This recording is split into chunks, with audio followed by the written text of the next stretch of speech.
Hello and welcome to another episode of the Sorry You're in My Seat podcast, a weekly show that brings together three best friends on a quest to find the greatest movies of all time. I'm your host, Aaron, and each week I have the pleasure of being joined by my two good friends and movie buddies, James. Hello. And Sam. Hello. Hi, Sam, you sound like you're in pain. What's going on, mate? Getting tattooed. Yes, this week we are at the Iron and Pin Studio, a tattoo studio in Lincoln, which is owned by Chunk, who is currently tattooing Sam on your right calf as we speak. That's the one. This is in celebration of Sam's birthday. This is the birthday episode, and we got together and thought, what can we do to celebrate Sam's birthday? Let's give him pain. Let's give him some pain and get him to be tattooed on air as we do this podcast. Not just my pain, my friend. Yes, You're up next. I'll jump in the chair afterwards and get some tattoos as well. So this is going to be a fun episode. If this is your first week, do go back. Don't normally get tattooed every episode. If this is your first week, though, we do get around the mics to talk about film, and you'll see through our back catalogue all sorts of movie-themed episodes on things like our favourite Halloween films, Christmas films, but M. Night Shyamalan, and why Bruce Willis does not give a fuck about acting anymore. So He really doesn't, does he? No. So do subscribe, and each week on a Friday, you'll get a new episode from us guys. We're going to talk about some new releases this week, which we're going to get into in a few moments. But before we do that, let's just do as we do every week. Let's just touch base, find out how we're doing, talk about a bit of movie news. So James, how you been, mate? And what's your news this week? I've had a weird week. I'd like to start off with a funny story about the Twitter. I'm not very up on the social media. But this week I was blocked on Twitter by Pamela Anderson, famously of Barbed Wire. That great film. Yes. So this is a bit too political. I won't get into it. But Assange, the guy behind WikiLeaks, was recently arrested in the UK. And she posted on Twitter about how it was disgrace and the UK was now just a satellite of the USA and how we were disgusting. So my reply was, that's right, stick up for the rapist. Why don't you go back to doing what you do best? ... What was that again? Blocked. Deleted. Message deleted. I bet she's going to be thinking about that for so long. I can't believe James said nasty words to me. But I mean, that's the kind of story that you could really do with giving us a heads up on before you I kind even of... asked him, tell us a story. He went, no, I'll save it. Yeah. So, that happened. So what's my news other than the fact that I've peed off the greatest export from Baywatch since David Hasselhoff? Well, IMDb have posted statistically their worst actors, so there's some crackers here. 15, obviously Nicolas Cage is on there. This is based on their average critic score. Nicolas Cage had a bottom 15, so he's got some good films in there. His average score is 47, which I think that's quite respectable given the amount of films that he's done. We can have that, mate, yeah. Let's go for the top 5. Taylor Lautner. So he plays the... It's the guy in Twilight, It's right? the guy in Twilight, but he's also in Shark Boy and Lava Girl. So he never had a... He's the shirtless werewolf. Yes, he's had no positive films. So all of his have been quite amber. Number 4, Kevin James. I'd agree with that. I don't like Kevin James that much. I don't mind him. More Cops, Kevin James. Yeah. More cause Kevin James. Famous for being friends with Adam Sandler. So you should mention that. Number 3, Ashton Kutcher. No positive films for him either. That's harsh. I like Ashton Kutcher. He's got a lot of ambers. Number 2, controversial, Daniel Day-Lewis. No, it's Adam Sandler. So Adam Sandler joins there, but he does have 8% positive films. I would like to see them because I call shenanigans. And number 1, statistically the worst actor, Rob Schneider. Yeah, I'd agree with that. Fair enough. There is no positive Rob Schneider films. No, there isn't. I remember watching, what's that one where Juice Bigelow? I remember laughing at the first one, but I was about 8. But then the second one, the European Gigolo, was an absolute... It was just crap, wasn't it, all the way through? Yeah. It was in Dread, though. So we'll share that on our social media page and we'll see if anyone else agrees or disagrees with... Who you'd like to add to that. So who did the list? Oh, I believe it was IMDb, or okay. it was Fresh Tomatoes. Okay. It might be Fresh, actually, because it's negative, mixed, and positive. Yeah. So I'm going with the Rotten Tomatoes people. But that was Han Solo, one of our Twitter followers, who tagged us in that and sent us that to see what we thought. And surprisingly, Cuba Gooding Jr. was on it. It was number 6. I have seen this. Yeah, Oscar winner Cuba Gooding Jr. Yeah. Wow. Gerald Butler's also in there. Charlie Sheen, but then again, that's to be expected because of what happened after he got rid of Tiger Blood. Vince Vaughn's on it. Yeah, Vince Vaughn. He's up and down, though, isn't he? He's not got a great kind of following at the moment, has he? No. But actually, he's in a film called Dragged Across Concrete with Mel Gibson, and that's getting some really good reviews. Oh, really? Yeah, I'm not sure if it's coming to UK cinemas, but the American reviews so far are saying it's 3 hours.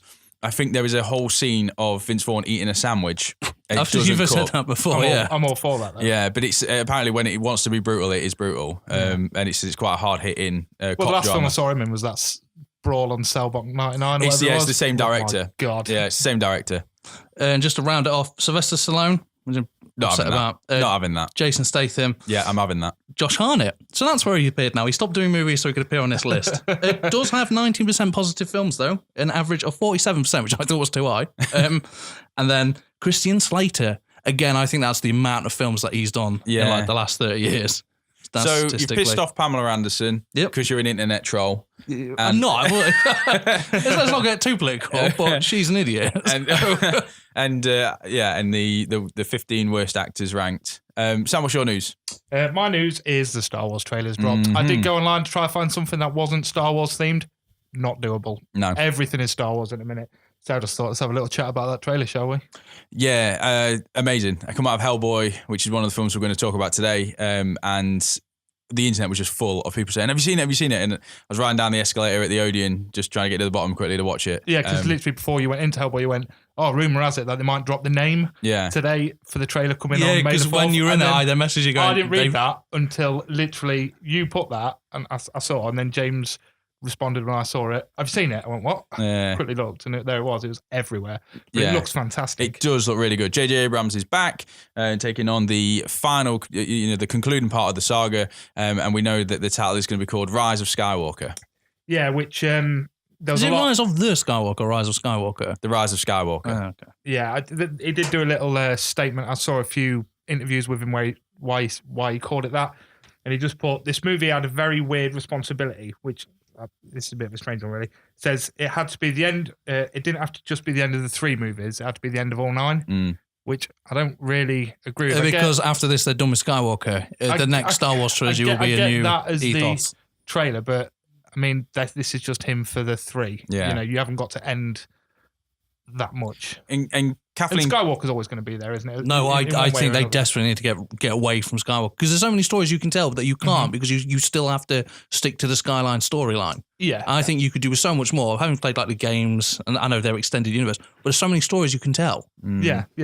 Oh, I totally agree, but I don't think they'll ever get away from it because that's what made it its money and makes the toys, makes the clothes. So Kathleen Kennedy's come out, and she's kind of like the creative director from Disney who's in charge of the Star Wars kind of development. Like Kevin Feige is for Marvel at the moment. Yeah. And Kathleen Kennedy's been doing some interview and press releases where she's been really cryptic about it. She's saying, we didn't want to give a title or a movie that answered everything. And I think fans are like, no, we do want answers. We want to know Rey's parents, the backstory. Yeah, of course. Whether or not this is finally bringing balance to the Force and stuff. You're right there, Sam. You look a bit in pain. Yeah, I don't know why I chose my leg. What a stupid idea. I thought there was a very specific reason why you chose your leg. Yeah. So we'll get into the tattoo in a few minutes. We'll round up the news and we'll start talking about this tattoo. But yeah, the Star Wars trailer. So opening up with Rey running away from a TIE fighter. Looks epic. Just some kind of Jedi backflip, which looks awesome. Badass. You got Mark Hamill doing the voiceover, basically passing the mantle over to Rey, saying it's your time. All the knowledge flows through you, but it's your battle now. Billy D. Williams looks great. Boy.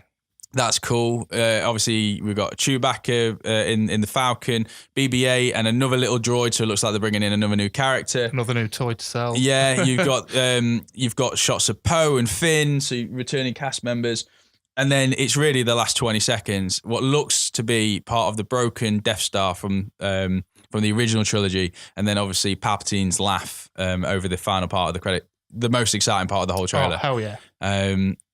Are we too early to start talking about this, or should we save it and let the conspiracies build up? Let the conspiracies build. Yeah. I love a good conspiracy. It's doing me in because I've put that much thought into how Avengers is going to end, and now the other half of my brain is thinking, right, what does all this mean? We've only got a couple of weeks to know that, though. So yeah, and then it'll be purely 7 months of Star Wars speculation. Brilliant stuff. So my piece of news then is actually Marvel related. Again, it seems to be April is Marvel month, what with Captain Marvel and Endgame. So just wanted to talk about that. The new Disney Plus app that's coming out, Marvel have released that they will be streaming some TV series on this, which includes some of our Marvel favorites. So Loki will be getting a spin-off TV series. Which I can't wait for. Yeah, and the tagline to that is showing, it's really weird. I don't know if it's the official tagline, but it says discovering more about Loki's past and possibly future. So again, it's rumours of whether or not he is actually dead. Yeah. Obviously, we saw his neck snap in Infinity War. Spoiler. But if you haven't seen that yet, screw you. Yeah, he's the trickster god, isn't he? So I'm not holding out that he is actually dead. We're also going to get the crappiest title of a TV series ever, WandaVision, which is Wanda and Vision's spin-off. Okay. So that's Paul Bettany and Elizabeth Olsen coming together to do a TV series. And we'll also have Sebastian Stan and Anthony Mackie doing a Falcon and Winter Soldier spin-off as well. See, when I first saw that, I thought it was one of the characters from Star Fox. Yeah. I thought he was going on an adventure with this guy made of snow or something. I think they all sound awful. Sorry, that's just me. They all sound like, I'm done with them. I don't want to go back through these stories. It's again, you've got more stories to tell with new characters. Develop your universe. I'm bored. This is a nice way of, and again, it's for another day. We'll talk about this when Endgame comes out.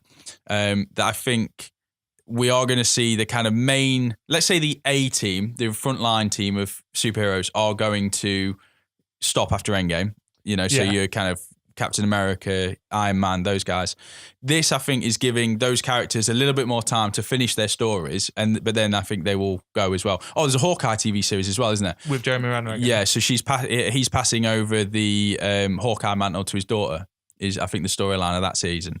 Oh, yeah, because there's the thing in the Endgame trailer where he's teaching her. Yeah, so you've got them 4 series. So it's really whether or not these shows are going to be Defenders quality, so Daredevil, I was going to say Iron Fist, but not really Iron Fist. Please, not Iron Fist. No, but Jessica Jones season 1, that kind of stuff. Or is it going to be Agents of S.H.I.E.L.D., that kind of TV series? Because if it's like the Daredevil show and the Punisher, I'm all for it. I'm not saying 18. I'm not saying like graphic R-rated, but that level of intensity and story writing, I'll be all for it.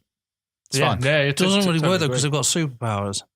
Let's go. We could spend ages talking about this. I mean, difference is the Punisher's just got guns and Daredevil is like just in Hell's Kitchen, whereas Vision's got the powers of like a semi-god. So any tense situation, he could just, blink it out of existence. Yeah. I think I'm just happy that they're not just rebooting them with new, with new people, new actors, starting origin stories and. Yeah, because some of them I don't think you can't reboot Falcon now. No, of course you can't. He's just, let's... Sorry, it's hard to talk when you're in pain, mate. Let's address you being in pain then. So, and again, we should say that we might be moving around during this episode and starting because when Sam has finished or if he needs a break, we will pause and then I'll be jumping on to get a tattoo as well. But Sam, what are you getting done? So we decided to go film related, seeing as this is a film podcast. And I'm a big fan of V for Vendetta, so I decided to get the V for Vendetta mask on the back of my leg. The reason I decided to get on the back of my leg, because I know how much this hurts. I've had one before and I was pretty bad with it. Years ago, a good friend of ours called Donna, I bought her a tattoo gun. Off eBay? Off eBay. No, it wasn't. It was Facebook Marketplace, mate. Obviously much better. So we put it together with the box of used needles he gave us. And she went, can I have a little go? And I just thought, maybe a little smiley face or something. No, she did this big cough V for Vendetta mask, like half the size of my calf, and didn't do a great job of it. But first time picking up a tattoo gun, mind. But, you'd think you do a smiley face, not a big V for Vendetta mask. So Chunk kindly, after... The problem is I wanted this covering over or at least doing properly for a long time. After Chunk did the Sons of Anarchy one on my leg, I went, I'm never getting my leg done again. But for you guys... Do you not practice when you get a tattoo on pigskin? Pigskin isn't... Chunk oranges, is that the one that's supposed to be? Yeah.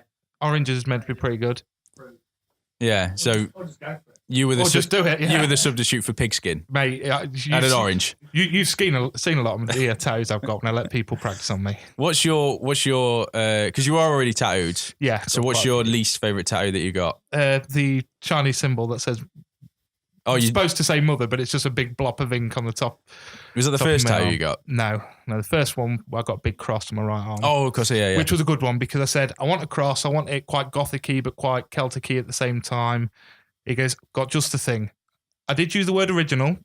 Showed me this, went, perfect, I'll have it. Did it, took about an hour, finished, and he went, do you like it, N? Spot on, mate, thank you so much. He goes, that's the same one Wayne Rooney's got. I fucking hate football. So I was a bit pissed about that one. Oh dear. Mate, you love Wayne Rooney. You've got all his albums. Yeah. So, because it's your birthday episode, I love the idea. This came from. We was trying to figure something to do, wasn't we, for your birthday? And then I was drunk, and I was like, Sam's online, and it was like 1 a.m. I was like, I've got it. He was like, what? I was like, we will get tattooed on your birthday episode. And he was like, yes, genius idea. So yeah, not so much of a good idea now, yeah. No. So Sam, on my birthday, which was back in January, James asked me the kind of Lipton questions. So the inside the actor studio questions.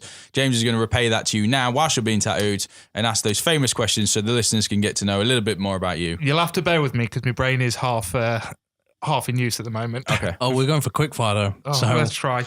I'm going to throw in some questions at the end that I need you to think about but answer, what is your favourite word? Flange. No, not in a bad way. The guitar effect. Yeah. Just like that word. It rolls off the tongue nicely. I feel like we're going to regret doing this. What is your least favourite word? Knickers. Really? I hate that word. Knickers? Oh, I hate it. Honestly, I hate What that do you word. prefer, pants? Just Underwear. not knickers. I just knickers. Junk, just tattoo the word knickers underneath. What turns you on creatively, spiritually, or emotionally? Genuinely think you're going to just... I thought What turns you off? Knickers. Knickers. Yeah, knickers turns me off, yeah. Now I want to slow down because you seem like you're in a lot of pain. What is your favourite curse word? Yeah, there's one we're not allowed to say. Twat.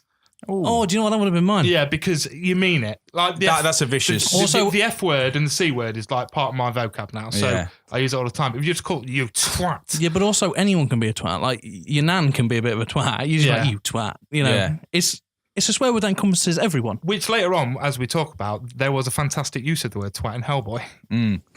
What sound or noise do you love? The noise of a Harley Davidson. No, do you Not your kids laugh or anything like that. do you No, that's well annoying, mate. do you have a Harley Davidson? Hey? Do you have a Harley I have Davidson? a toy of a Harley Davidson. Does it make noise? Yep. He has the ringtone on his phone. Yeah. What sound or noise do you hate? Bobby's laugh.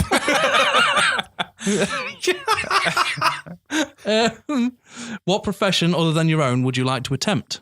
I would like to be an event organizer. That's good. I think you do well at that. Mm-hmm. Yeah. Like a wedding planner. Yeah. As long as Aaron did all the work for you. Yeah. What profession would you not like to do? My job. Yeah, prison officer. If heaven exists, what would you like to hear God say when you arrive at the pearly gates? What's up, bitch? Nice. No, we expected you a long time ago. Yeah. You've been cheating About dead time, for a yeah. time. So just the woozy randoms. Aaron, feel free to join in. In 3 words or less, please describe the X-Files conspiracy. 3 words or less. Yes. Not seen it. Nice. Who would win in a fight? The Hulk or the Big Lebowski? The Hulk. Because the Big Lebowski do a good job of chilling. Yeah, him, but- that's what I'm going to say. He won't get angry with the Big Lebowski. Yeah, so you got to I think don't- maybe the Big Lebowski would do it. You chill him. Yeah. What's your favourite drink? Are we talking brand? You can say anything, yeah? It's that. Oh my God, that hurts. I don't know it. It's that yellow monster that I've got up there. Oh, yeah. I love it. Okay. What would you like to get tattooed next after V for Vendetta? I want an Illuminati toe on my arm, Of course you do. but the eye I want it to be blue. I ain't Ooh. got any colour on me.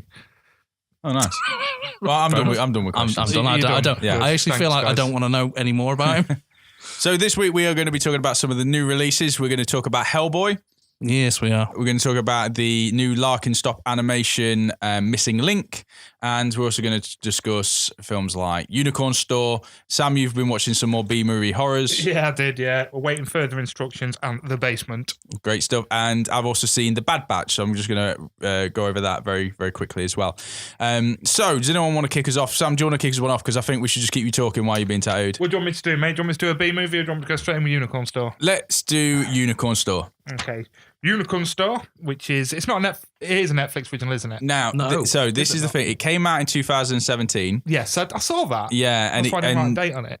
but Netflix have now bought it to release on their streaming site. So it came out on April 4th. But it looks like it was a power play from Netflix because Brie Larson and Sam Jackson have just done Captain Marvel. Obviously, yeah. So it seems like a clever thing to do is drop this 2 weeks after. It's the third time I think those two have started together.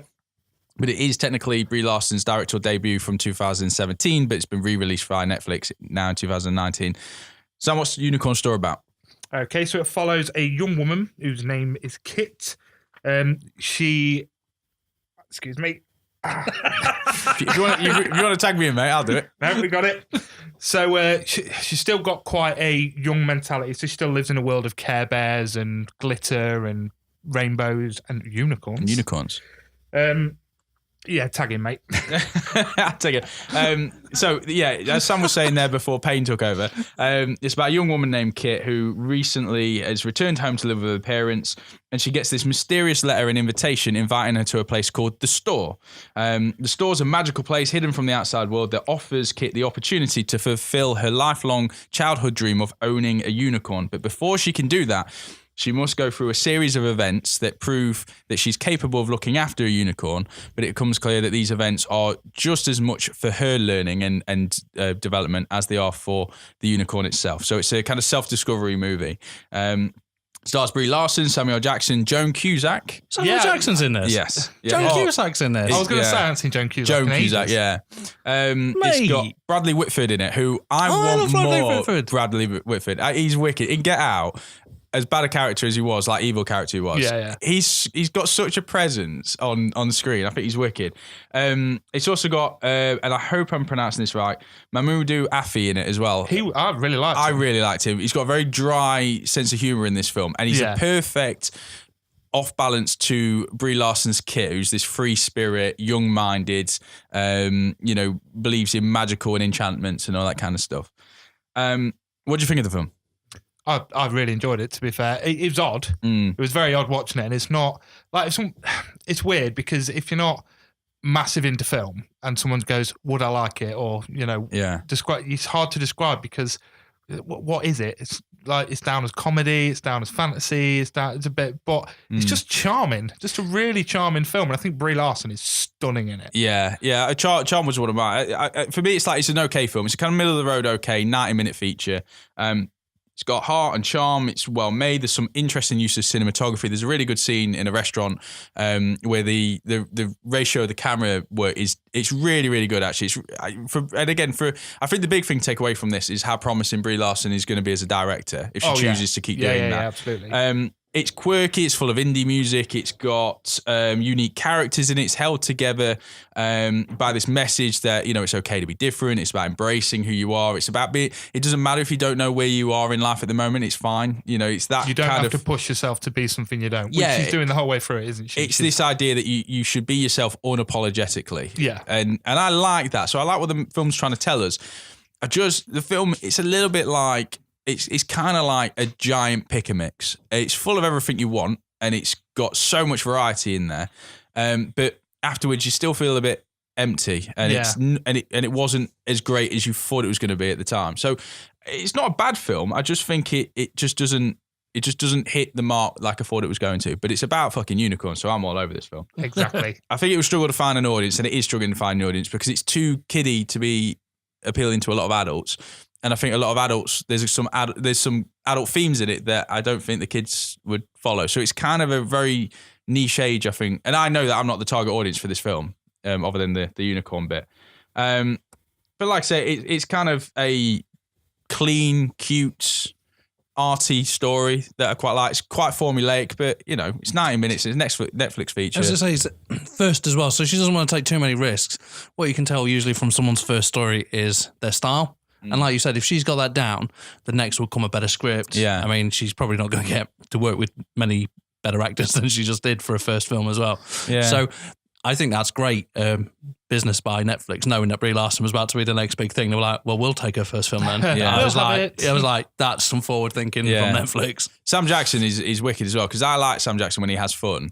So you've got sweary motherfucker Sam Jackson, and then you've got your PG film Sam Jackson, and he's we talked about this before. He's 70 years old, but he's just so kind of young, and energetic when he's on screen. And this one's really cool. He's like he wears like these like flamboyant suits. He's quite weird though, because he tries to be slightly camp in it, doesn't he? Yeah. But he slowly slips back in to motherfucker Sam Jackson here and there. Yeah, when he wants, but he does look like he's having so much fun as a character. When he wants to be the authority in the scene, he puts that down. Yeah, but he does. It's just, he's got like tinsel coming out of his hair. He throws glitter in, all that kind of stuff. Is he the unicorn? No, Right, he's the guy selling the unicorns. Okay, he owns the store.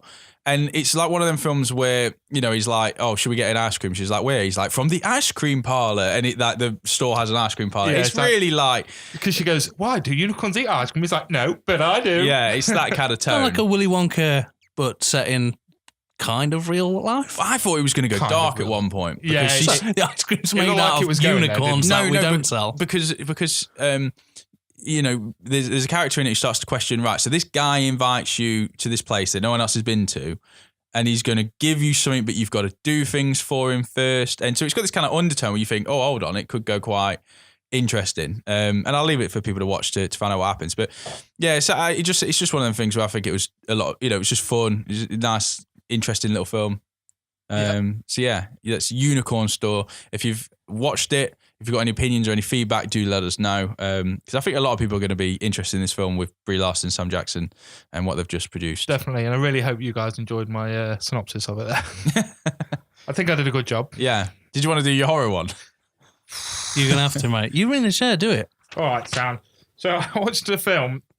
I had to do this in 2 sittings because because you need to get a tattoo halfway through. Yeah, exactly. So 2018, await further instructions. It was directed by Johnny Kavokian, I think it is, starring Sam Gittins, David Bradley of Harry Potter fame. It just sounds like you just thrown like all English names into a blender. Who did he play in Harry Potter? Do you know?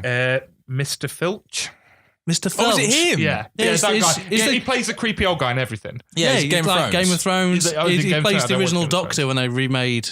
When they needed like the first Doctor and Doctor, he's basically Britain's answer now to "You need an old man." Yeah, is this bloke? Yeah. He's very good though. I do like him. I've laughed with him and also wanted him dead, like in Game of Thrones. I think he's brilliant. He's interested in Afterlife, the Ricky Gervais 6-parter on Netflix. Is he? Yeah, he's in the old people's home and he's got dementia and stuff. Oh yeah, he plays the dad. I was trying to work out. Yeah, no, he is very good in that. Yeah. So in this plays a racist.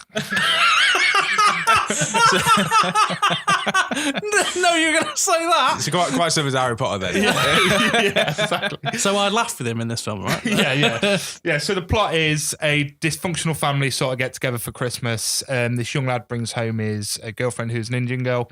And it doesn't go down too well. The old bloke, David Bradley, is quite racist towards her. And anyway, so this nice Christmas dinner all ends up going to hell because they're all arguing amongst each other. They all go to bed, not talking to each other. They get up in the morning, decide to leave, and see that they've been barricaded into the house by this like really strong black metal, and they can't get out. They don't know what's going on. The only thing they can find out is on the TV, there's an emergency station that just says, await further instructions. Okay. So I'm going to spoil this film because this is going in the pit. And the reason I watched this film and the other one is nothing's gone in the hole. Sorry, the hole. Nothing's gone in the hole in a while. So up to now, the next few bits, the acting's bad, but I thought, I could get into this. They don't know what's going on. They can't get out. So they're just assuming maybe it's a terrorist attack. Maybe it's, something's going on. So we've all been blocked in. So we're safe. And slowly, just different things keep popping up onto the TV screen, telling them to do stuff. Further on down the line in the film, it starts getting a little bit more crazy, like interrogate the informant, and they're like, "What does that mean?" And so it starts off where they're just sort of arguing amongst themselves, and then towards the end, people start getting tortured. Not badly, but like the father would be torturing the son, trying to find information out that there isn't any, and then it ends, and it turns out it's killer cabling. This what? Cabling, as in like twin and Earth. Yeah. Killer cabling from space, I assume. What? I feel like I've missed. I feel like I've missed 90 minutes of this film. No, that's it. So all this happens. Does it build up? At the beginning, are they like, is it alluded to? They're like, oh, you had some new cabling put in? Nope. And he's like, No, they're just getting crazy. They keep trying to turn the TV off, but they won't let them turn the TV off because that's where the information comes from. So my idea was, it's good. Maybe this is just a film about how people go crazy in these sort of situations. What's it called when you're sort of stuck in a house and it sends you go? The Cabin Fever. Cabin Fever. That's where I thought it was going. Which ironically, the film Cabin Fever is not about. No. It's about flesh-eating disease. So at the end, like, the daughter dies because she falls down the stairs. And did the cable push her down the stairs? No, right, no, she falls down the stairs. I think that there was that would have made sense. That would have made sense. There was two of the guys were having a bit of a roughy tufty fallout, and she got pushed down the stairs. So it just goes on for a while. They're all arguing amongst each other, and then it turns out that the cable did it. Yeah, they smash the TV, and all this cabling comes out the TV and starts jabbing him and shit. And then the black material. Why did it wait until it was discovered before it decided to kill him? I don't know. And then the black material that's all over the doors and the windows and stuff, that is all cabling. And there's just this really weird scene where the cabling gets rammed into the back of a bloke's head and makes him walk and start throwing a hatchet about. And then everyone died. Did you pass out from the pain? Are you like just speaking balls right now? What is going on? What was it called? It was called Await Further Instructions. And where can people avoid this? Avoid it on Netflix, mate. Oh, okay. Yeah, it was. I honestly, I know it sounds like this is another one of my another one of my films where I miss a load out. No, nothing else happens. So this show, if it's your first time, when we're on the quest for the greatest films of all time, which we put into the place called the Vault at the end of the show, but we're well aware that every now and again something like this pops up, which is so bad it makes a place called Sam's Hole. So it's the kind of place where films don't come back to. It's that kind of graveyard for films. We watch them so you don't have to, as James has said before. Yeah, the rule to the Vault is all three of us need to have seen it and agreed that it is a Vault film, but only one of us needs to have seen a whole film to protect us. That could be this then. Yeah, this is going to be it. All right, sweet. That's not to worry. I've also been given the thumbs up that your tattoo is finished. Oh, thank fuck. Cool. Was it okay? Yeah, it was fine. Didn't at all until. Oh, by the way, this has also been videoed, so you get to see my face. Yeah, and as we said, sorry. We apologise. There'll be some moving around as well at some point as well, because I'll jump on next. Cool. Should we talk another film before we do that, or? Well, my tattoo's not going to take that long because for my tattoo for the show, I'm going to get every positive review that Rob Schneider's had on Rotten Tomatoes on my back, and I'm done. So I'll quickly do my review now if you want, and then stops you two from changing. I'm going to do Hellboy. Okay. Yeah, so if you're right, shall we start? Do you want to swap first? Yeah, we'll swap. Okay, and we are back with Sam and I have swapped positions. We have. I'm now on the bed. Sat down. But I'm not going to get tattooed just yet because James is going to entertain us with some Hellboy chat. Yeah, so Hellboy, directed by Guillermo del Toro, starring Ron Perlman, John Hurt, Selma Blair, David Hyde Pierce and Doug Jones. Hellboy is brought forth by a failed Nazi experiment into the world and adopted by John Hurt and is put to work at the Bureau of Paranormal Research and Defense, defending the Earth from mystical beasts. Hellboy is joined by Myers, a new addition to the team that knows nothing of this world, and Selma Blair, his pyromaniac love interest, and show stealer Abe Sabian. That was played by Doug Jones. David Hyde Pierce did the voice, but David Hyde Pierce was so in awe of Doug Jones's performances, he went uncredited. So that's pretty cool. Hellboy takes on the Nazis, the modern world, and relationship drama as he tries to decide where he belongs in the world and asks the question, what is his role in the upcoming apocalypse? Hold on. Yeah, really like this film. Can we have the 2019 Hellboy now? Please. Oh, shit. Wrong one, mate. Right. You're not getting away with it that easy. Hellboy 2019. Directed by Neil Marshall, who also directed The Descent, Dog Soldiers and Doomsday. I like Dog Soldiers. I like Doomsday. No, I don't. Starring David Harbour, Mila Djokovic, Ian McShane, Sasha Lane, Daniel Day Kim and Thomas Hayden Church. Hellboy is brought forth by a failed Nazi experiment into the world and adopted by Ian McShane and put to work at the Bureau of Paranormal Research and Defense, defending the Earth from mystical beasts. Hellboy is joined by Sasha Lane, a medium, and Daniel Day Kim, a soldier with anger problems. Hellboy doesn't take on Nazis, but a blood witch who fights injustice between the humans and mythical beasts, the modern world, and relationship drama as he tries to tries to decide where he belongs in the world and asks the question, what is his role in the upcoming apocalypse? There we go. That's better, mate. I'm going to start off with the good. Really like the beginning. I think Ian McShane's got that perfect voice for narration. He starts off and he's like, he's fucking kicking off. So it's different. It's really good. I'm really liking it. I really like the end. What, when it ended? Yeah. I do actually think, I put a tweet out there that was like, I can't. Why I like the ending, I can't spoil because it's a big part of the end bit. Yeah, of course. I really liked it, but the film's about nearly 2 hours. Yeah, I think it was bang on 2 hours. It seems a lot longer than that, and there was 10 minutes where I thought this was phenomenal. That was it. The bad. I'm already onto the bad. The swearing. At the point, it's like we was going for the R rating. They just put in a load of swearing. Same with the gore. They just put them in, and there's no real need for it, especially the gore towards the end, which again I can't spoil. But the swearing, there are characters swearing for no reason. The script is forced dialogue. It's not natural. It's a lot of people just explaining everything consistently. You see a lot of new characters. At the beginning, you see a luchador who's also a vampire. They're supposed to be friends, are they? I know they're friends because the script told me, but they don't act like friends in the slightest. The worst part about this film, the fucking accents. The accents. Daniel Day Kim, who originally they had a different actor, and the actor that he portrays is primarily an Asian American. So Ed Skrein, wasn't it? So he pulled out, and Daniel Day Kim came along. He doesn't cover himself in glory, and I really like him as an actor, even when he was a bit part in like Series 24. He always played his Jack Bauer's backup. That was really cool. Jin in Lost. And he's also in the remake of Hawaii Five-0. He's been in some good films. He's awful in this. He's so bad. His accent makes me want to pull out my ears so I'll never have to hear anything ever again. That Ed Skrein thing was massive, wasn't it? Because it was the whitewashing. The whitewashing of this character. Yeah. In hindsight, it doesn't really matter. He did the right thing. He backed out that he said that the character needs to be, he didn't understand that the character needed to be portrayed by an Asian character, so he did the right thing. And that accent is terrible. Sasha Lane, I think, might win an award for the worst side character of all time. Turns out we were speaking about Sasha Lane, weren't we? And I went, God, where do I know her from? She's an award-winning actress. Yeah, but we couldn't figure it out because we went through the IMDb, didn't we? And I've not seen any of them. Well, I know that, but she looks so familiar. So when I was reading it, I know that she's won awards and she's supposed to be a good actress. I do not want to take too harsh to her because she's a young girl and she's won awards, so she must be good. Not in this film. She's one of the worst things in it, which is actually quite impressive when you think about everything that's wrong with this film. My problem with it, and I might come across as a bit of a fanboy, I thought the Ron Perlman, Hellboy, were near perfect. I loved them. It's a Dark Horse comic, so it's not one of the big two. It's not DCU. It's not MCU. It's its own different thing. They put a lot of spin on things. They're behind Sin City and things like that. All of their stories are different. What they did with this Hellboy is kind of remake the Ron Perlman one, which doesn't need to be. I think those two are perfect, that you could leave them. And they tried to add stuff to it that doesn't work. Now, I don't know if that's because they're too faithful to the comic books.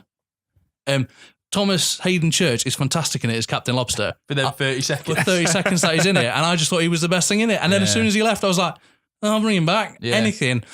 Ian McShane, the problem with Ian McShane is he's not John Hurt. And he'll always come across. John Hurt played the elderly father who cares for them so much. And they have a heartfelt moment in the 2004 Hellboy. Their relationship was just perfect. Mm-hmm. In this one, it's constant. It tries to... So David Harbour said that he was going to portray his Hellboy as more of a teenager because Hellboy ages differently. Ron Perlman's Hellboy was actually supposed to be a teenager, but he's more of a grizzled veteran. And this one, David Harbour's like, I'm specifically want to be a teenager. It doesn't work for me, and I know you and I disagree massively on this, Sam, but it's some of the things are forced. It's like I listen to rock music, you listen to that terrible guitar stuff. That's not what a character like Hellboy would say. It's the writing. So I don't think David Harbour's good in this film, and I don't think that's his fault. I think that people like him in it because he does the best with a terrible script. But at the same time, the script is so bad that you can't make diamonds out of it. It's just shit. I totally agree. The script is awful. But no, for me, I enjoyed this film. I thought it was fun. It was a bad film. And anyone that's asked have said it is a bad film. But it's fun and there's parts you can enjoy. But David Harbour was one for me. I generally thought he did a good job of it. And I am a big fan of Ron Perlman and his Hellboy. But no, I think... And I don't think... Ian McShane was good, but he's not going to... There's something that happens in the end. There's something at the end that I can't talk about because there's spoilers. But when you see that same thing in Hellboy 2... So I made a mistake here. I watched Hellboy 2019 and I hated it. For me... I'll be putting it to the argument at the end of the show. It should go in a hole because I hated it, detested it. And I made a huge mistake that when I went home, I was in such a bad mood. It made me want to watch Hellboy 2004. And then I was watching it going, this is how you do a Hellboy film. The reason why Hellboy 3 didn't get made was because the studio didn't want Guillermo del Toro to do a third film. They wanted everyone else, Ron Perlman, Selma Blair. They wanted to keep them. but not Guillermo del Toro. And his loyalty from Ron Perlman, Selma Baer, and Doug Jones, they all said, no, we won't do it without Guillermo del Toro. And that irritates me so much because the second one would be a brilliant film had it not come out the week after The Dark Knight. Agreed. It's just bad timing. This one, there's no redeeming qualities. Everything that's good. I mean, Mila Djokovic doesn't make me want to blow my brains out like normal. Oh, no. See, last week we talked about Dumbo and I said up for the Raspberry next year is Michael Keaton. That was until 7 days later when I watched Mila Djokovic. There is your Raspberry winner. God, she's pathetic in this film. She is pathetic, but I've seen her in a lot worse. She dialed that in. There was no point in her turning up to do that role. I agree with what you say. The script was bad. The problem with the film for me is that it doesn't take a break. It doesn't take a breath. No. It's just like plot device. We've got to move. I've got to say what I found with the script and the plot and everything was it felt to me watching it like they had a great idea for a beginning, a great idea for an end, and when someone asked what they're going to do in the middle, they went, just film it. Yeah, film and we'll see what happens. Because reading it, I think they've gone down lots of different strains of the comic book, haven't they? There's about 4 different comic books. Instead of just hitting apparently. one, they've gone for several, and it hasn't worked very well. I read this, I'll just quickly jump in, I read this article for Variety website, and it was talking about how the blockbuster mentality destroys itself. So this is a perfect example. So you had Del Toro, you had Ron Perlman, fantastic. People love them. It's more of a cult thing now, I probably think, especially now this came out. It was a critical and successful hit. The problem came with the second one. The second one, I think Aaron's alluded to in past ones. First one was a sleeper hit. It didn't spend that much money. But the second one, they obviously upped the budget. If you see some of the creatures in it, they're a lot more Guillermo del Toro's thing. And it didn't make as much money. Critically, it was amazing, but it didn't make as much money. Well, the second one made more money. Yeah, but not as much as they were expecting. Exactly. Because obviously it came up against a massive hit. And this was the big point of this. So Hellboy 1, and this is the domestic gross, not like opening weekend. So Hellboy 1 made 59 million and Hellboy 2 made 76. So they want a lot of money. This has to be a big blockbuster. We need to make hundreds of millions. So that's when they start going, well, what's working? As we spoke about last week. So they go, right, Guardians of the Galaxy, let's put a good soundtrack in there. And the soundtrack, to be fair, was good. I enjoyed that. I thought it was quite generically. Some was quite generic. A lot of the rock songs, they were nice. The first time you heard them, like there's a giant scene, which isn't too much of a spoiler.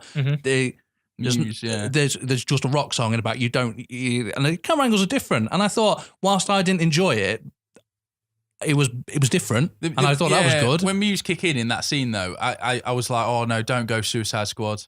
You know, where it's like a soundtrack movie. Yeah. And to be fair, then it doesn't necessarily after that. But yeah, like see the sound editing is a bit off because there's 2 or 3 songs that come in, and you're like, oh, where do they come from? Yeah, definitely. But yeah, and it just seems to be to make that blockbuster, you're just following what other people are doing. So they made it R-rated. They took the soundtrack. They picked David Harbour up, who is the tits at the moment, isn't he? He's doing very well. They're straight out of Stranger Things. We've just got, season 3 coming up. And for me, he was a good choice. I thought he was a good choice on paper, but he seems to be doing Ron Perlman's Hellboy as a teenager, which to me doesn't work because David Harbour has to be doing something different. Now, I don't know what it is because I don't read the comic books. Maybe it's a very good portrayal, but if it's a very good portrayal, it doesn't make me want to read the source material. Yeah, I read quite a lot of reviews, and the big thing was David Harbour's performance. Everything, I mean, the accents was the biggest downfall on every review I read. You see, I don't think David Harbour, he doesn't stand out because he can't stand out because he's so locked into the prosthetics and the script and the storyline that goes through it. He can't shine. So I don't understand how a review says he's the best thing in it because he's not, because he's so bogged down in everything. He's got to give you plot. The bits that I enjoy were the bits where nothing was happening, he was talking to someone, but then they'd ruin it with a flashback that goes nowhere. And this to me is the worst thing. The first 2 films, Guillermo del Toro made you care about the secondary characters. Now, the show stealer is Abe Sapien, who's like this fish monster who lives underwater. He's so cool, and he's like, you want him as your best mate. In this film, you've got one of the worst accents of all time, followed by a medium whose power I can't spoil, but when you see it's ridiculous, you're just like, is that it? And then when that's fundamental in the storyline at the end, and you're just like, that is balls. And I absolutely hate it. And then there's, it's parallel. The storylines are exactly the same as the first one. So why did you even try to make it different? Just redo the first one. I think you should really say what you feel, James. I think what I think you should do is not hold back any of your opinions. All right, then. Here we go. It was shit. No, right. It's Punisher Warzone. That's what it is. No, you see, Punisher Warzone I can watch with like a smart. I can't watch it with smart. I'm just watching it going, this is terrible. For me, it was Punisher Warzone. It's not a touch on the originals. It's got a bit more gore and a bit more violence. But as a kind of complete film, I wasn't overly blown away by it. There's a couple of decent scenes, a couple of decent fight scenes in it. Yeah, I wouldn't say I was blown away, but it felt long whilst I was in the cinema. But for the most part, 75% of the film, I enjoyed my time in the cinema. I thought the last 10 minutes were really good. No, that's what I mean. Those last 10 wish minutes. that's how the film started. Yeah. If the film started like that, I'll be like, now we've got a film. Yeah, you definitely. know. But I don't know, 75% of being in the cinema, I enjoyed. It wasn't. It wasn't. I think it was a poor decision to make it R-rated. Maybe. I think you had to, though, with the context. I know, but at the same time, Queen, you had to. It was. I think it was the wrong choice. They went for gritty, and it doesn't work because you've shown that you can do a better storyline. The thing with David Harbour, though, as well, is you notice that a lot of his dialogue in it, he starts normal, and then by the end of the sentence, he's shouting, and it's like he kept doing it, and I was like, okay, Yeah. So this is what also I think I lacks. In the first film, you had a character called Myers, who's mentioned it in the wrong review. He talks about how he's fish out water. He doesn't know this. So that's how you're introduced to this world. In this one, you're just supposed to accept it straight away. And there's no world building. It's just like, this is the world, deal with it. This is the Osiris Club. This is one character. She's the English medium. That literally goes nowhere. Mm-hmm. And then it has a flashback. And that flashback is essentially the Ron Perlman film. Yeah. Except for then it's got Captain Lobster in it. Yeah. And then you just start going, bring him back. I don't even care if he's just in the background eating a pie. Bring back Captain Lobster. The only secondary character that you did that was any good, and he's not in it for the rest of the film. Yeah, I don't like this film, surprisingly. I think as well that his big fake hand was a bit big and fake as well, wasn't it? Yeah, it definitely wasn't wasn't a bit foamy in some scenes. But other than that, there was enough semi-alright scenes in it to get me through the film. Yeah. I didn't go out of there hating it. I just thought, that's what it was. It was very much, and it's not just because Mila Jovovich was in it. It was very much like a Resident Evil film. CGI took over the gore fest at the end, and I was just like, yeah, it's what it is, isn't it? Well, don't think this goes into spoilers. What is the pig's driving force? I still don't understand. Oh, because Hellboy prevented him from being a kid, yeah, right? Human, yeah. Because obviously, is that it? Yeah, yeah. Right, okay. It's because the pig would have been a child and got to live a normal life. Someone walked in our screening at this, and this isn't a spoiler, but there's a scene where Hellboy's fighting a giant pig.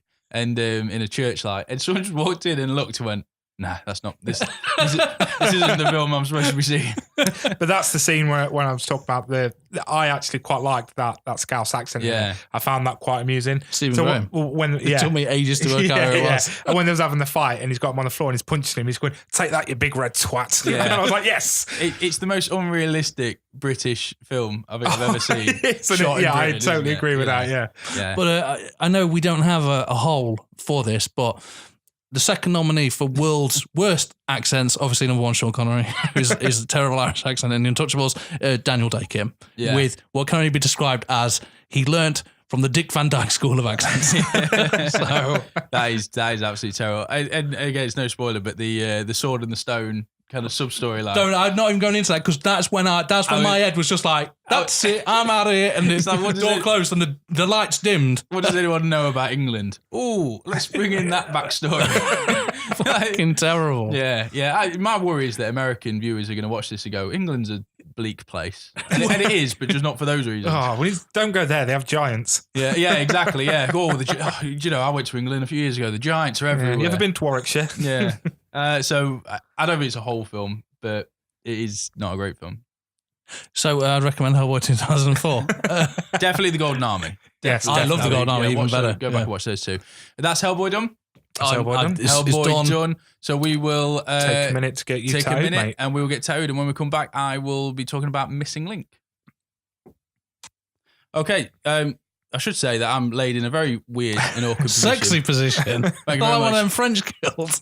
I do feel like Kate Winslet in Titanic right now. You're right. Can't see your face, but we can see your bum. I was going to say, it's lovely. Just put your top back on. The problem is, you get your ankle towed.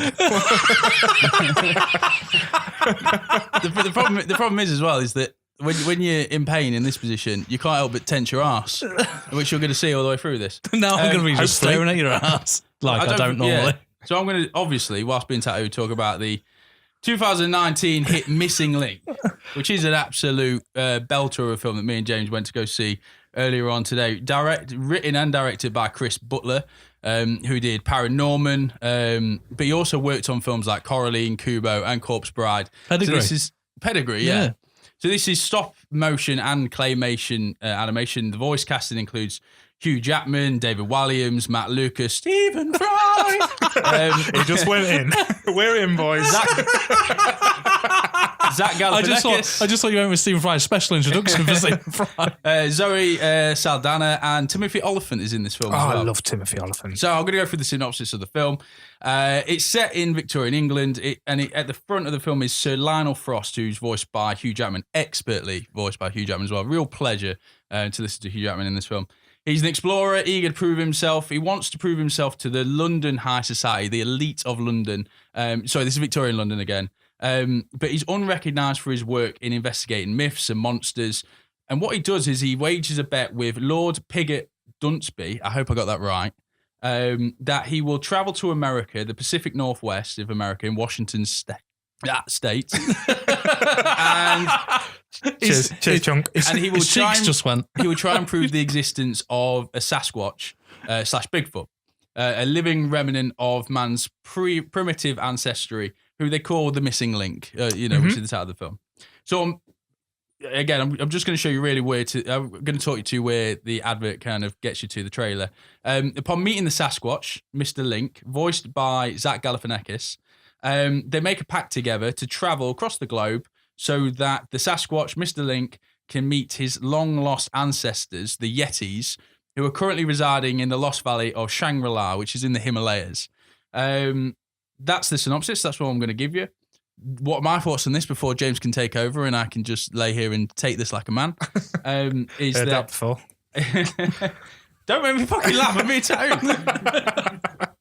It's a beautiful narrative. It's a really, really interesting film. It's got such a lovely pace to it. The comedy timings, the jokes, which is a mixture of slapstick, but also, like the reactions of the characters on facial expressions. There's literal comedy. There's a whole mix of different comedy styles.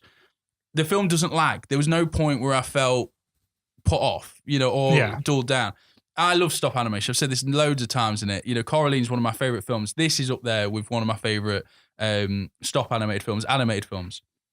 It's lighthearted. It's not Coraline and Kubo, which were more for your kind of adults. This is very much a whole family film. It's funny, charming. It's got a meaning to it. It's got a sub-storyline to it, which I'm not going to go into, but like all great animations, it's got two narratives, the literal and actually what the moral of the story is. I like the characters. I thought the characters were really interesting. There's some amazing set sequences. And for anyone who's seen it or will go to see it, the Loch Ness scene at the beginning, there's a Western bar fight, a Western brawl. That was amazing in stop animation. And there's a whole kind of sequence on a ship at a stormy sea, which is just fantastic how they animated it. And also, special credit, something that we never really talk about on the podcast, is the sound editing in this film, the sound editing. The sound editing, we sat back row on screen 9, so it's an intimate screening as it is. Lovely screen. Yeah, and this sound just comes to life. And it's something that stop animation does so well. And it does better than I think than things like digital animations. The sound of feet dragged across floorboards, doors closing, scenes of someone bringing a glass or a bottle up to their mouth and drinking out of it. It just sounds brilliant and authentic, and he's a character in itself. And I think brings it off screen and makes it, so much more realistic and enjoyable.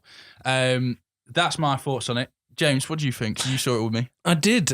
There's just one quick thing. Can I take you away from the movie for just 2 secs? Yeah. So when we booked our tickets, there was 2 seats either side of the 2 we wanted that were broken, and we spent the first 20 minutes trying to work out why they were broken. I just realised halfway through the film I found out why the one on my side was broken. The rest was broken off. Did you ever find out why the one next to you was broken? Oh, no. Oh, okay, well, there you go. He was watching the film.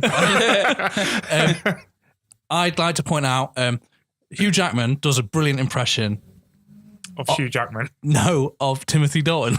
When I was listening to it for the longest time, I was like, why is Timothy Dalton the main voice in this film? That was really charming. The storyline's really good. Positive messages.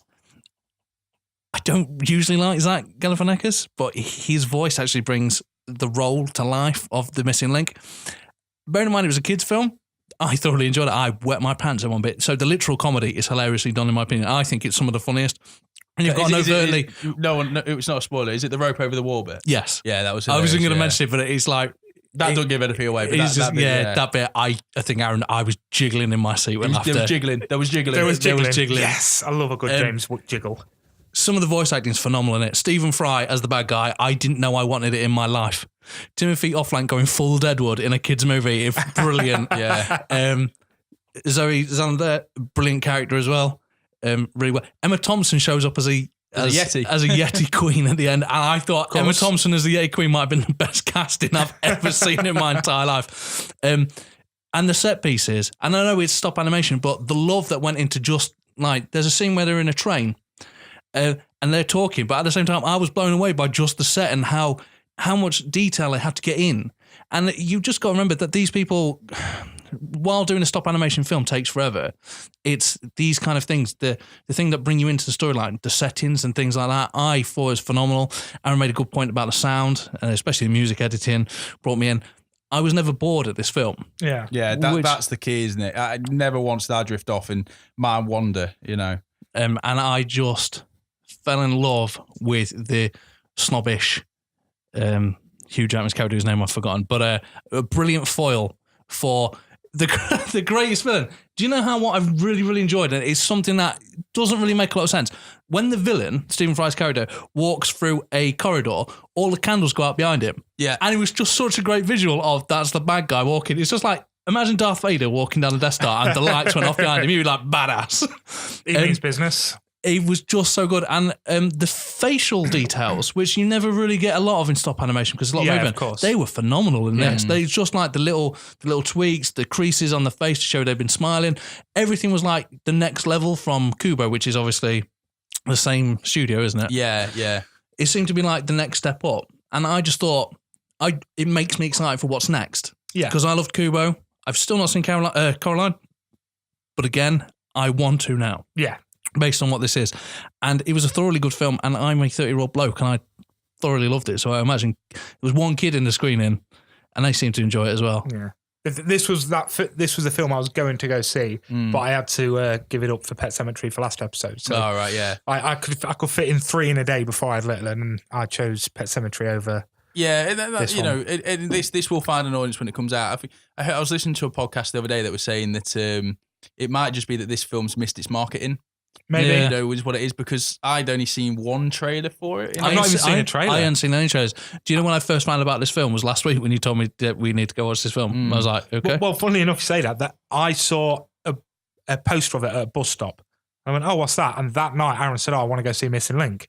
So that's the first I'd heard of it, first I'd seen of it. Well, it was a child movie, and it's term holidays at the minute, and there was no one in there. Yeah, and that's disappointing. It was 10:30 on a Sunday morning. Yeah, and there was a mini convention outside. And there's a convention mini outside. It was ridiculous. Yeah, the same mini about 80 times. No, I loved it. Voice acting. I fell in love with the art style of the movie, and the voice acting just drew me in even more. Yeah, I mean, Stephen Fry, I love him in anything. I didn't realize I wanted him as the big issue. But also, his whole thesis is that he's trying to. It's orderly. It's not best for society. It's not manly. So it's like. The fact that he's got a woman sidekick thoroughly irritates him. The fact that he's not killing the animals irritates him. I was just like, Stephen Fry is the villain you didn't know you wanted from a Victorian England film. So that's Missing Link. If you do get a chance to go watch it, it won't be in the cinemas for that much longer. Whilst I'm being tattooed still, I thought we'd just go through some of the greatest tattoos in film according to the internet, and just get your guys' thoughts on some of these. I feel really bad for Chunk back there because I realised I wore these socks to the gym this morning. I didn't really. Yeah, do you know what? I'm surprised that the needle's able to pierce this muscular calf of mine. So Matthew McConaughey, Reign of Fire. Great tattoo, shitty film. It was shitty, innit? Matthew McConaughey's, spoilers, film came out ages ago. Matthew McConaughey's death in that film is hilarious. What, where he jumps in what I think was the first time someone ever jumped against a green screen, because he looked like he was jumping in front of Play-Doh. It was so bad. He's just like, boys, watch this, and he gets fucking mauled by a dragon. Timothy Olyphant in Hitman, the barcode on the back of his head. Iconic tattoo, right? Iconic, absolutely. But just ball. Yeah. He'd be more menacing if he had a cock on the back of his head. Gary Oldman, Sirius Black in the Harry Potter franchise. Yeah, but what I don't understand about that is spoilers. Gary Sirius Black's a good guy. Why has he got the bad guy tattoos? Because they are the bad guy tattoos that you get in prison. Things like, you'd be like, oh, don't tell me. I've got to watch these soon. I can't wait. But you're like, he's the good guy. Why has he got the tattoos that in the Harry Potter world probably means that he's killed a muggle? It's like, wrong choice, good guy. What about Mike Tyson's face in everything? Yeah, I'm all for it, mate. I mean, I won't tell Pride him and to his Prejudice, face, but- that tattoo. Yes, more. Tom Hardy in Warrior, because they're his actual tattoos, aren't they? Yeah, The boss. cracking tattoos. Yeah, I'm all for that. Brad Pitt in Snatch. Yes. Oh, they're brilliant. Yeah. They are. I didn't even think of very that. good, yeah. What's his name? The Rock in Moana. Maui. Yes, which It's part of the storyline as well, yeah. that tattoo is the best character in the film. So Chunk, will my tattoo come to life? I can work on it. He's using magic ink. Ray Fiennes, Red Dragon. That's a big back piece, isn't it? It is, and pivotal to the storyline. Yeah, good as I recall. When tattoos add to a character, if you look at De Niro and Cape Fear. He has a massive cross, doesn't he? No, he's got the justice scales because they're perfectly balanced. Yes, yeah, exactly. That just makes him look so much more menacing in that film. Ed Norton in American History X. why go there? Well, I say that I've got a big poster on the wall of it. I was going to say the tattoo is very important to storyline because that's how he goes into prison. There's a big FU to everyone, but he's putting his. That's how you live your life and that sort of thing. It's like Viggo Mortensen in. I was going to bring this one up. Is that on the list? No, but you're right. I was going to say, as a criminal, he has to have his life on his body so other criminals can read it. So he's got like teardrops or he's got stars on his knees because you bend before no man. Mm-hmm. The idea behind that in prison and the crime syndicates, you can read someone's storyline from their body, and that's a real life thing. And I just think that's really cool. In American History X is the same thing. He has to pull his shirt off to show everyone. He's basically putting a flag up going, I'm a white nationalist. I have a tattoo of a ball bag on my arm. What does that say about me? This is it visual, means- everyone. Ball bag tattoo, right there. It means that you'll never have to buy your own drink in a bar. Or prison. I should laugh. I mean, no, wait. Is it hurting, Aaron? Yeah. Oh, no, it hurts more when you laugh. Ryan Gosling, Place Beyond the Pines. Well, when we spoke about it, you know this is my favourite because he just looks an utter babe, doesn't he? Yeah. Oh, Guy Pearce, Memento. Oh, Obviously. Absolutely great. Storyline driven, but also, spoilers, it's a big fuck you to one of the characters. He gets a tattoo that's like, I'll make sure that you get fucked over in the end. Go Memento. And then obviously George Clooney, Dust Till Dawn, one of my favourites. Yeah. Probably the coolest looking tattoo. Yeah. How do you get nice guy George Clooney looking bad? Get him a tattoo that starts on his arm and ends halfway up his neck. Yeah. I remember as a kid, well, I was young when that film came out. I remember watching that going, oh, that was the film that I was like, I want to get a tattoo when I'm older. And then that was, my parents like, oh, yes, but when he's 80, well, that's going to look like. Well, it was now that George Clooney is 80, we can all imagine. It was that tattoo that got him the job selling coffee, wasn't it? Yeah. For the longest time, I didn't have a frigging clue what you were talking about. I was like, if I missed something, it's George Clooney giving a back to Sam, you may as well talk about one of yours if you want. Okay, so I'm going to talk to you about 2018's The Basement. So, again, this is visual. There's me notes on him. No, that's really good notes. Yeah. Is that Yeah. two whole words? That's 2 words. It says split and hostile. Do you just want to show one quickly so the camera can see it? So, there, look, there's me notes. So it just says The Basement 2018. It was directed by somebody and it starred a load of nobodies. I'm glad they didn't make the notes. And so this film it starts off with a rich musician going to buy some champagne, and he reads on the front of a newspaper that the Gemini killer is still out there, killed 7 people. Then guess what? Gets taken by somebody. The Gemini killer. Which later on we're supposed to be shocked that it's the Gemini killer. What I did find okay, but it's actually really bad. So the Gemini killer comes down, every time he comes down the stairs to this basement where he's being held captive, he comes down as a different character. But the characters he's like coming Split. down as, like Split, he's coming down, he's telling a story. So he comes down as a copper first, who is arresting Billy, the Gemini killer, for killing these women. So he's pretending the person he's kidnapped is the Gemini killer. The next person that comes down is like a family member, and it goes through his time in prison. So 1 minute he's getting arrested, then he's been put in prison, then a prisoner, then it's the prisoner cuts his fingers off. I'm going to spoil this. The prisoner cuts his fingers off, then he comes down as a doctor, sews it back up, then and it all leads to his execution. So he's going to be executed for his crimes. The acting is 50 times worse than the accents in Hellboy. Don't believe you. That's off the scale. 100%. 100%. It's over 9,000. It is the worst. And spoiler, it all leads up to his execution where you think, oh, maybe he's going to get beheaded, maybe he's going to get gassed or whatever. He does get beheaded using a blowtorch. Now, have you ever seen a film where someone has their head burnt clean off? No, and don't. What an odd question to ask someone. Have you ever seen a film where someone's been blowtorch decapitation? Can't believe you haven't. My 1-year-old has now. Joke. Before I get told off by the police. So yeah, this feels like one of your fever. Right. So when you do a review, I assume that you've just huffed a lot of glue and gone to sleep, and you've had a fever dream, and that's the review of your film.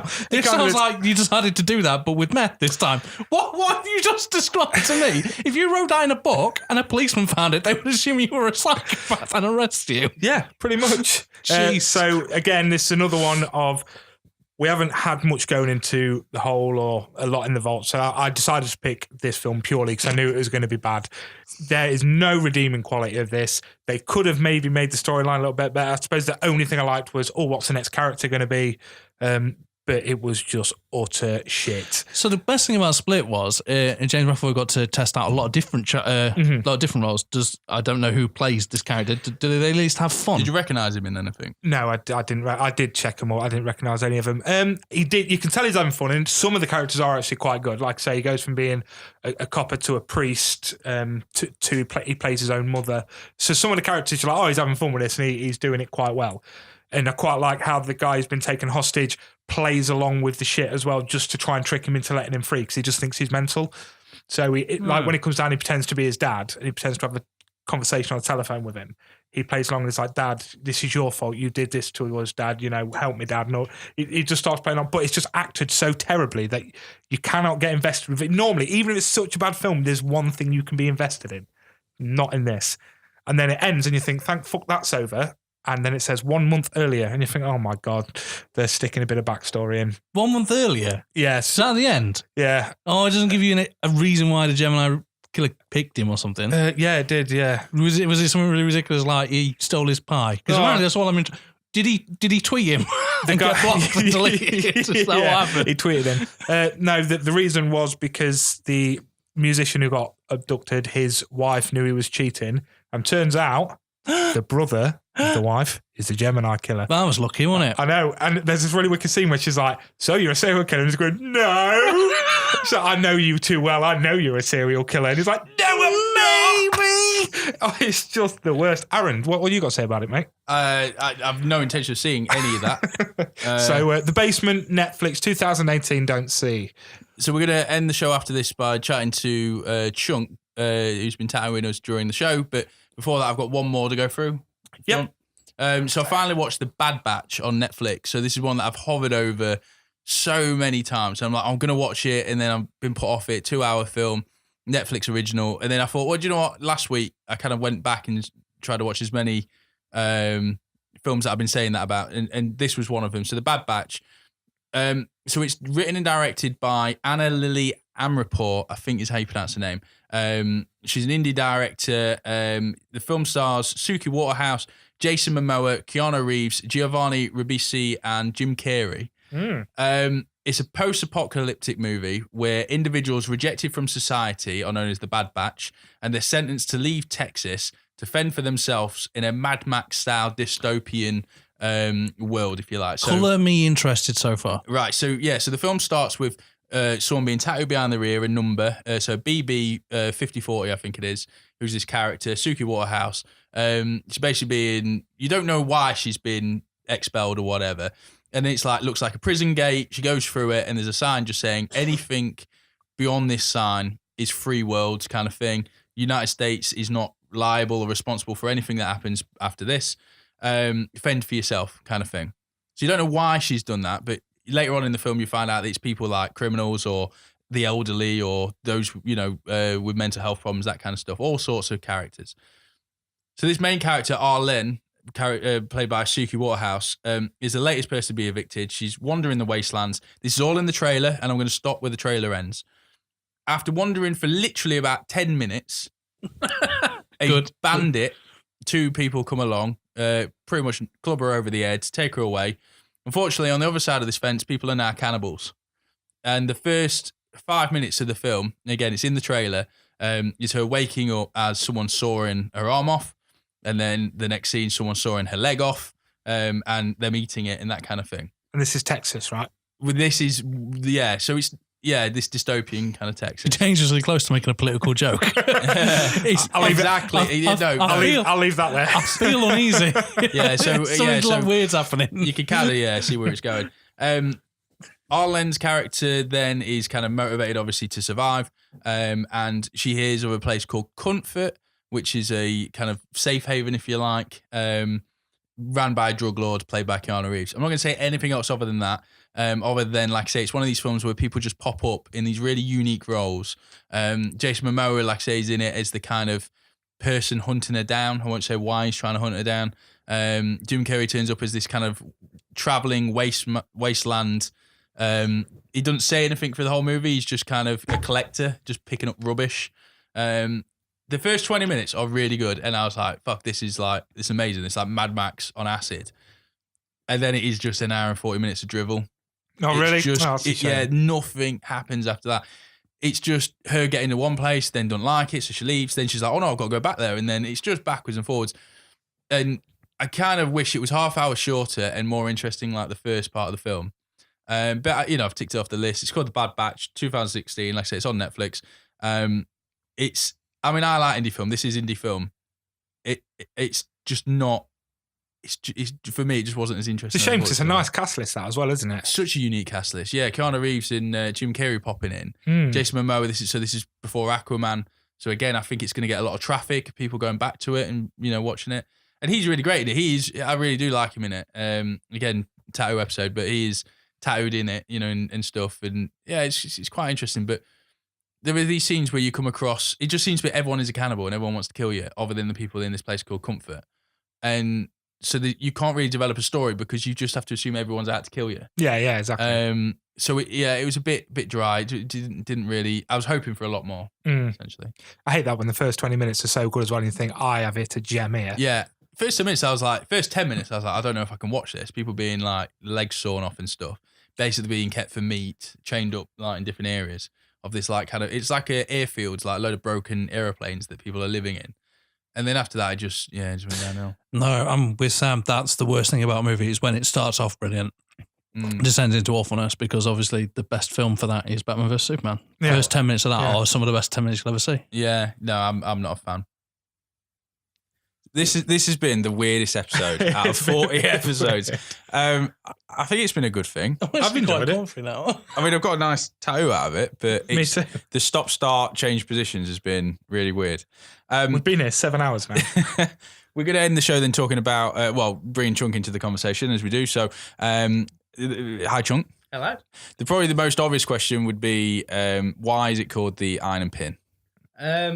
It's the traditional tattoo machine is called an iron. Okay. Obviously, another term for a needle is a pin. Nice. There you go. That's it, really. Well, thank you. Just something quick, mate. Yeah, just wanted to make it sound old school, really. Nice.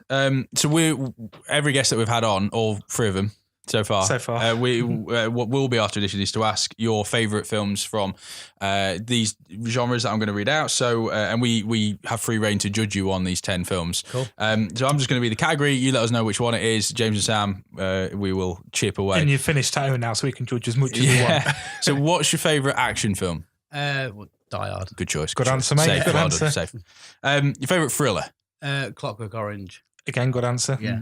James, you've been to see this recently because it's re-released, It's wasn't been it? re-released, so I Has it? went to the cinema, the other day. It was one night only thing. It was one night only, and weirdly packed with single men who looked a lot like me. So it's not a date movie. That's what I gathered from it. I was going to put it as my romance. What's your favourite? Enchanted, obviously. What's your favourite indie film? Indie film, Four Lions, I would say. It's a good I film. was struggling Yeah. with what was indie and what wasn't. No, but 4 lines to go there, yeah. mate. I love Riz Ahmed as well. Anything he's in. Oh, definitely. Your favourite romance film? I haven't really got one, to be honest, but I think it's probably Moulin Rouge. all about it, mate. Yeah.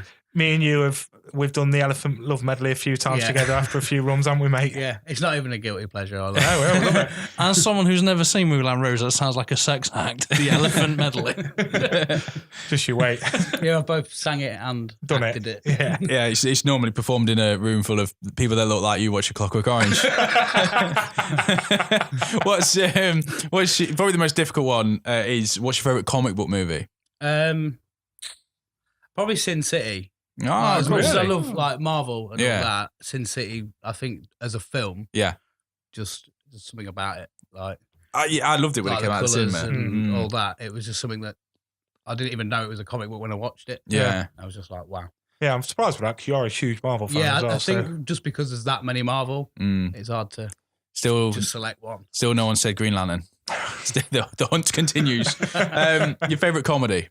It's got to be Step Brothers. Yeah, it's a good to be choice. fair. I watched that again recently. Yeah, it's the Love one it. that you always quote.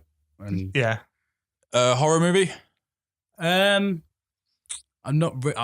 I'm scared of horrors. Mm. Like, so there's not many that I've watched. Just say The But, Basement. probably like Saw, I suppose. The first. Yeah, Yeah. is the only ones. I suppose it's more a thriller, but Mm. like, the only one that's ever really, really scared me as a kid was the Ring. And yeah, turn my telly round, stop her getting out, Stop the static. yeah, and then Yeah. punch my mum in the face when she woke me up. Imagine that. Like the thing crawls and goes, oh, bollocks, there's a wall in the way. Yeah, that was, Let's go that was back my down now. thinking. I think I was like 13. Yeah, just put the telly in the well. You would have solved that film like before it I started. was like, she ain't getting me. That's fucking brilliant. What a great way to like. Just that's what I do. Simple solution. Sci-fi movie. Star It's Wars. got to be Star Wars. Yeah. Isn't it? New Hope or To be fair, what got me into it was episode 1 as a Okay. kid. So I've got a love for that. But the original trilogy, yeah, you call me wrong, but like that's what drew me in the first Yeah. place. But so probably either episode 1 or New Hope. there's a Sorry You Massey prequel Star Wars episode. I think it's like in the early 30s, 32 I think it is. So go back and listen to that. Your favourite bad movie. So this is a bad film that you really like. I honestly can't think of one because I enjoy bad movies more.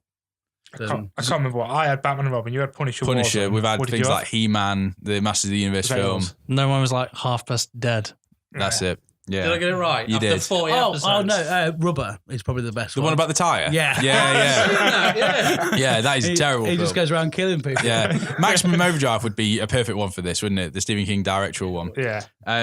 All-time great. So it doesn't matter what genre of the film, just the classic. One Flew Over the Cuckoo's Nest. Yeah, it's a good Beautiful, film, mate. that. Definitely. Yeah. Mm. Love it. Yeah, that's really good. That's one of them. It's untouchable, that film, isn't it? You're It is, never going yeah. to remake it. I was struggling with it, and weirdly for this one, it's the only film that I've got tattooed on me.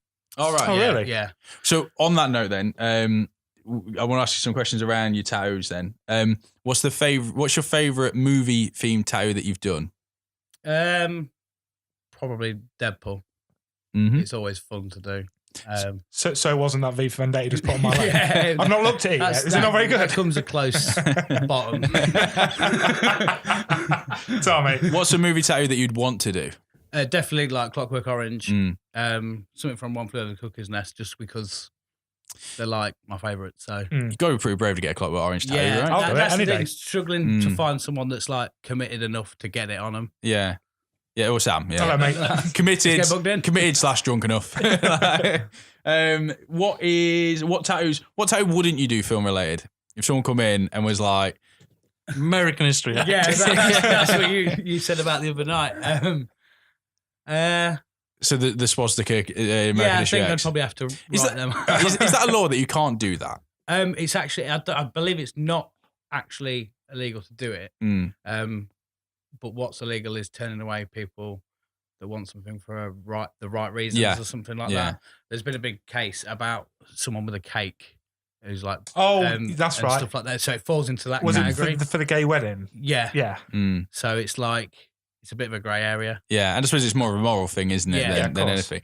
'Cause what about if someone wanted Edward Norton from American History X tattooed on them, and he has the tattoo with the swastika? I suppose that's a bit of a loophole, really. Yeah. Just put Because a censorship. I'm also going to get that. Yeah. I mean, to be fair, if he's a Nazi, then Because I know How someone. many people are Here's gonna what you want do it? when they come in. Just tell them you're Jewish. Grand. The best question to ever ask someone who has a tattoo studio. What's your favourite colour? Black. All black, everything. And because I didn't want to make this just questions, these are true or false questions now. Right. So we've got we've got 5 true or false questions. These are sorry in my seat questions to you, the Iron and Pin Chunk. True or false? Chunk's tattoo gun uses the tip of a unicorn horn. True. True. True or false? Chunk seals each new tattoo with a kiss. I wish I could. That's gonna be my signature, I think. Before you've wiped it down. Yeah. True or false? At the Iron and Pin, ass tattoos on men are always half price. Usually free. Would you tattoo on Sam just above his arse cheek? Just the words, come on. Chunk once did a tattoo of a nipple so realistic, it now produces milk. I'll take that. I'll take that. And the only music Chunk plays in the shop is the European pop sensation Tattoo. All the things she said. It's a banger. That one song that they did. Yeah. Yeah. What is so that's all the round of questions that I was going to ask. So it's just a bit of free flow because we've got about 5 minutes left. So what films are you looking forward to? Obviously, Endgame's coming out this year. Definitely Endgame. 100%. Obviously, the new Star Wars. To be honest, I'm one of these people who always catches. I'm always like late to the party with films. Yeah. And then I'm like, "Have you seen this?" And everyone goes, "Yeah, like 2 years ago, mate." And then, but yeah, Endgame. Yeah. You get most of your movie news from this podcast, don't you? Yeah. To be fair, Poor John. no, whatever you guys recommend, I'm usually like, yeah, let's get that. Solid answer. I like that. So Long time listener, first time caller. yeah, long time presenter, first time tattooer. So what? And again, like if your go-to kind of movies, it might not be one of your favorites, but what are the kind of films that you think you've seen the most? Because I put this out on Instagram recently and on Twitter and everything. I was like, what film do you think you've seen the most? For me, it's like, what's it? The Truman Show. Again, it's not in my top 10 films. I just happen to have seen that film so many times. It's like you said when you was a teenager. Yeah, so it was all at the time, college. I wasn't just it? used to watch it almost every evening. It was like a kind of, I'd nod off by so see. To be honest, I love that film as well. But again, this is probably an open question to everyone. Like looking at the things that people have been putting on Twitter, a lot of things like Iron Man popped up on there. So quite a lot of the Marvel because people are going back to revisit them. But you know, some of the classics on there. Someone put Schindler's List. I was like, how many times can you see that film? But yeah, so it's just a question. And what do you think is the film you've seen the most? I think, to be fair, it'd be a Star Wars now. 5 years ago, it wouldn't have been. But probably Rogue One, you know. The last 10 minutes of Rogue One, just over and over again. Yeah, exactly. Because that is the film that I will put on whenever. You got to find a mood you can watch, a film you can watch in any mood, can't you? If it's too lovey-dovey or too in your face, you know. But Rogue One you can watch in any mood and you just feel great when you finish watching it. Yeah, mine's probably Anchorman, to be fair. Yeah. It's one of those ones I'm just like, yeah, bang it on. Yeah, it'll do. Such a cult film, isn't it? Yeah. Mine's While He Was Sleeping because when my dad was in the RAF, he was sent to the Falklands for, in total, about 3 years, a year on 3 different occasions. And my sister and my mother had a thing that every night we'd watch While He Was Sleeping for like 6 months at a time. So I've watched it every day for a year and a half in total. So I love that film. Why? Because it was it was just one of those things. It was like just a family tradition whilst he was away. Because your dad won't let you watch it when he's there. No. Oh, just a family tradition watching the same movie. Yeah. Oh, fair enough, mate. And so since we're looking at Endgame as well, out of the Marvel Cinematic Universe, who's the best hero at the moment? At the moment, Yeah, who you look forward to seeing in Endgame?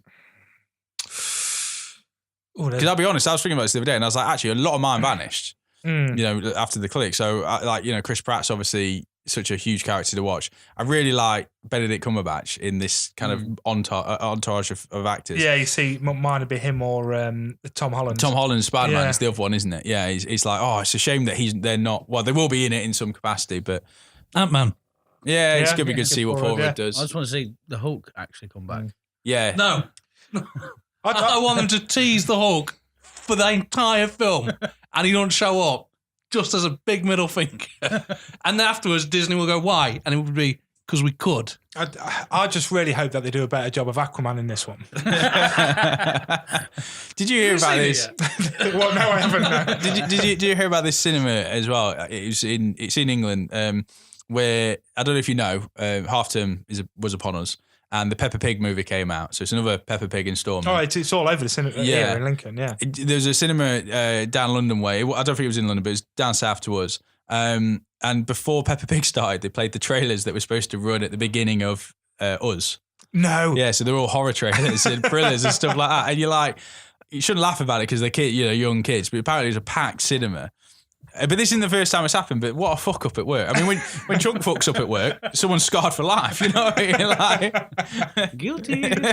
Completely unrelated, but when I went to see Hellboy, they showed the same trailer 3 times. Did they? Yeah, for an upcoming horror. And then by the third one, the entire audience, and by the entire audience, I mean all 5 of us, did it line for line. See if it was Brightburn, I'd be okay with that. Brightburn was one of them. I saw that, yeah. Because that trailer just looks the tits. No, it's something about some creature that like steals your kids. It was like a Latin American type feel to it. Oh yeah, no, I have seen that. Yeah, it's another. It looks like an Insidious, Annabelle, one of those. Oh, kind that of thing. Yeah. Another film I'm not going to go watch. So thank you, Chunk. Thank you very much. Thank mate. you. Yeah. You've made my birthday. Yeah. Oh yeah, it's Sam's birthday. I forgot about. Well, happy birthday tomorrow, Sam. Tomorrow, or when you hear this last week. Yeah. yeah. It's been a unique experience out of the 40 shows that we've done so far. Definitely different. So we've got to start planning James's in August, and so far the best idea we've come up with is for the whole show to replace James with either his mum or a stripper. Or both. Yeah, so just James just silently shakes his head. So the bar has been set for yours, James. You're gonna have to come up and think about something that we're gonna do. We'll just do while he was sleeping. Just the narrative of the whole film. We'll do that. Yeah, deal. Oh, we could do that. We need to thank Jack as well, who has filmed this whole thing for us. Thank you very much. That's Chunk's brother Jack has been here as well. Thanks, babe. We've just had lots of different cameras of so many years, so the quality is going to be all over the place. Like brand spanking new £1,000 Canon, and then my Nokia 3210. That's got and one of them Game Boy Eye things on the top of it. So The printer would go with it. Though. Yeah, man. So yeah, we're hoping to get some visual out for this. Cool. Next week's theme. What is next week's theme? Have we set a theme for next week? Put it to Facebook, I guess. Put it to Facebook. Yeah, I think we did. No, because next week we was going to try to do a collab, weren't we? So we're free for next week. We're free for next week. Yes. Yeah. Show Me the Podcast, I think, are coming down in June. Yeah. To do a collaborative episode. Cool. Right then, I'm going to end the show there. So good afternoon, good evening, good night. Goodbye, everyone. So yeah. Farewell.